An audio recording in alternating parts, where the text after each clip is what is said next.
Nani ya. Nah sebelumnya saya mau berpantun dulu saja ya untuk menambah semangat kita. Naik kereta api ke Kediri kelas eksekutif. Gerbong keretanya ditarik lokomotif. Kepala sekolah adalah figur mandiri dan reflektif. Kepala sekolah adalah sosok kolaboratif dan inovatif. Baik, selanjutnya kita sambut Ibu Nani, yaitu nama lengkapnya adalah Ibu Dr. Anda Nani Suryani MDS dari SMP Negeri 3 Parongpong. Monggo Ibu, saya persilakan. Terima kasih kepada Bapak pembawa acara. Saya izin berdiri. Assalamualaikum warahmatullahi wabarakatuh. Ini sudah hari ke-9. Kalau hari ke-9 itu sudah ngantuk-ngantuk, Pak. Semangat. Ya, baik sudah baik. Saya sebentar lagi pulang. Nah, ya.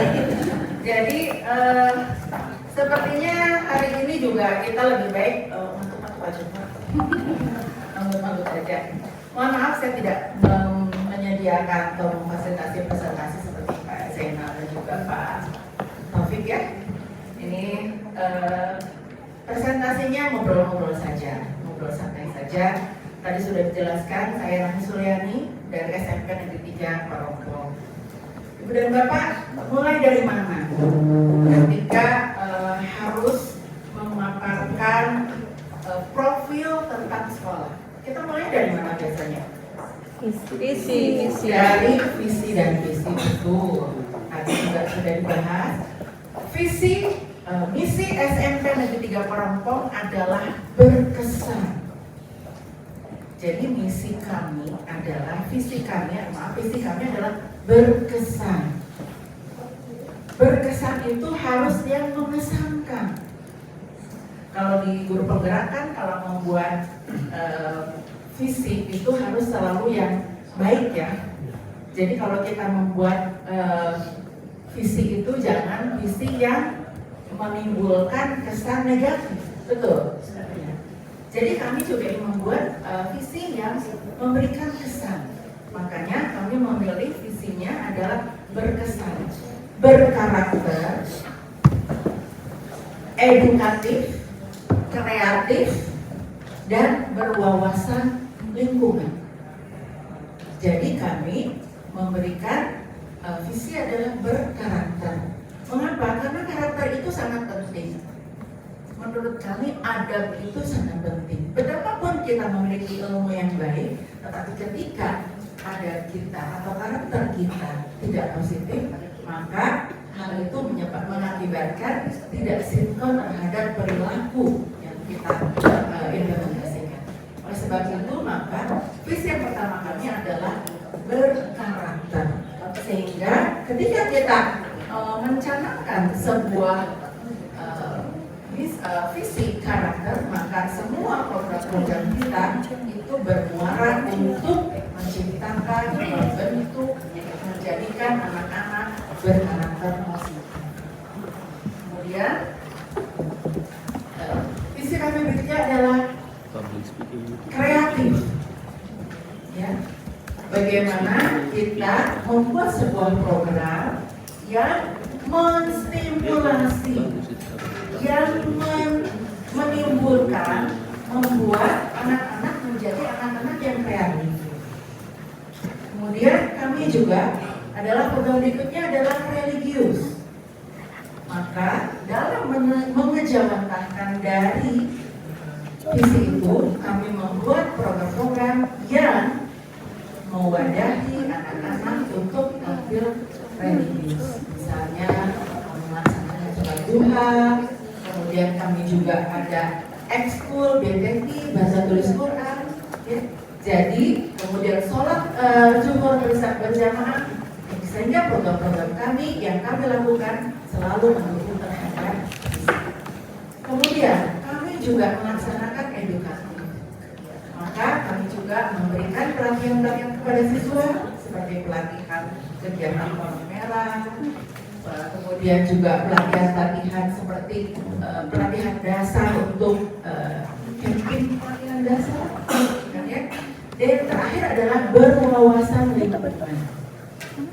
Seperti tren hari ini bahwa kita adalah harus selalu zero waste, ya. Nah, jadi visi kami adalah berwawasan lingkungan. Kami membuat program-program yang menciptakan anak-anak cinta terhadap lingkungan.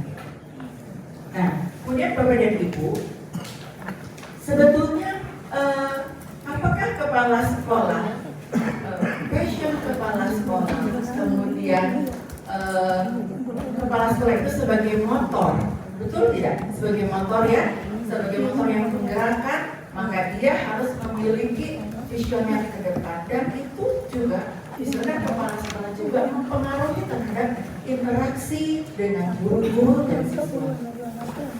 Jadi ketika menciptakan sebuah misi, sebuah visi, sebuah misi bahwa komunikasi dengan kepala sekolah dengan guru-guru sangat diperlukan, dan komunikasi itu juga dituntut agar Bapak dan Ibu nanti ketika bertemu dengan guru, setiap guru memiliki karakter yang unik. Betul ya? Nah, jadi kita memandang kepada anak didik kita maupun guru itu memiliki karakter yang unik. Sehingga kepada guru kita bertanya, Ibu dan Bapak meskipun latar belakangnya dahulunya kuliahnya PKN misalnya, kuliahnya bahasa Indonesia misalnya, tapi mungkinkah ketika di sekolah Ibu dan Bapak mengembangkan sebuah kegiatan, sebuah program yang di luar dari latar belakang pendidikan? Mungkin tidak? Mungkin kan?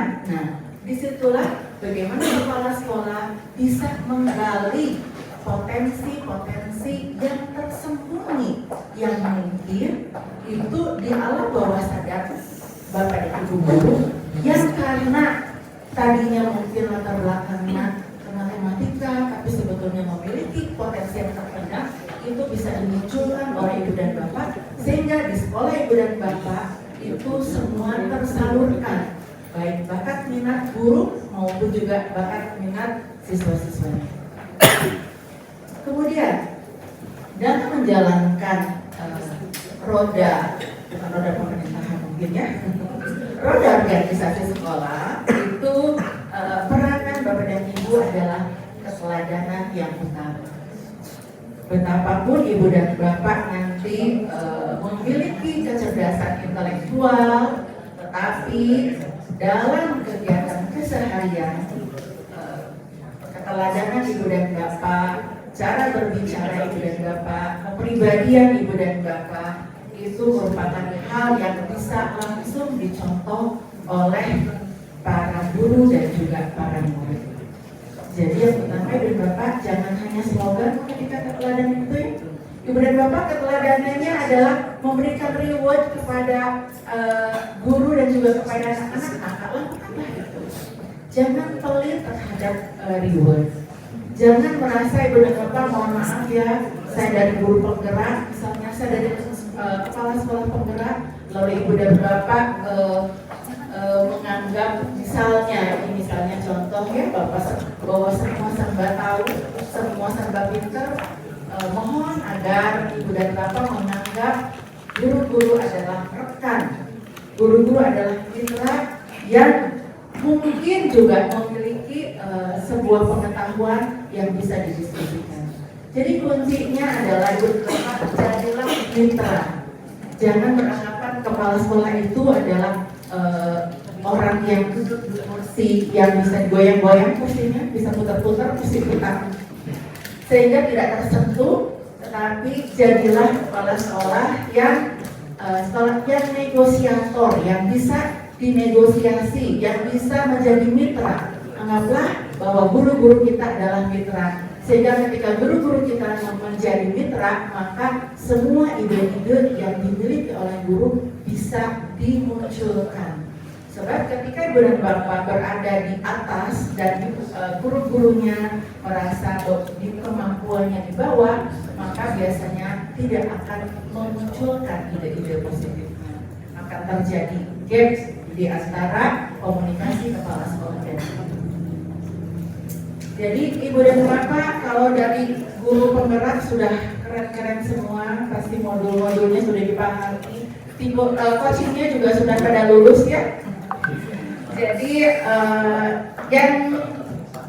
mungkin saran yang paling baik adalah lakukanlah coaching dengan baik, memiliki kedekatan, pengalaman dengan bapak dan ibu guru, dan ketika bahwa bapak dan ibu guru dihargai setara, dihargai sama tentang memajukan sekolah, maka insya Allah sekolah ibu dan bapak juga mereka akan memiliki rasa self of belonging. Kalau pemaparan sudah semua, rupanya ya dari Najib itu tiada hari tanpa piala. Lagi satu Cisarua itu slogannya adalah tiada hari tanpa piala. Kalau Pak Ustadz Zainal dari Nurul Fikri itu mencetak siswa yang akhlakul karimah.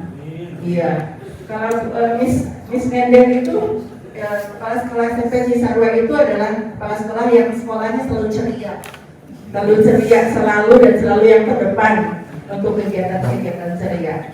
Tadi memang Pak paparannya itu dengan program BPT-nya dan terobosan inovasinya. Jadi semua sudah selesai ya, semua sudah dilaksanakan, sudah baik semua programnya. Saya closing Pak MC rupanya ya. Jadi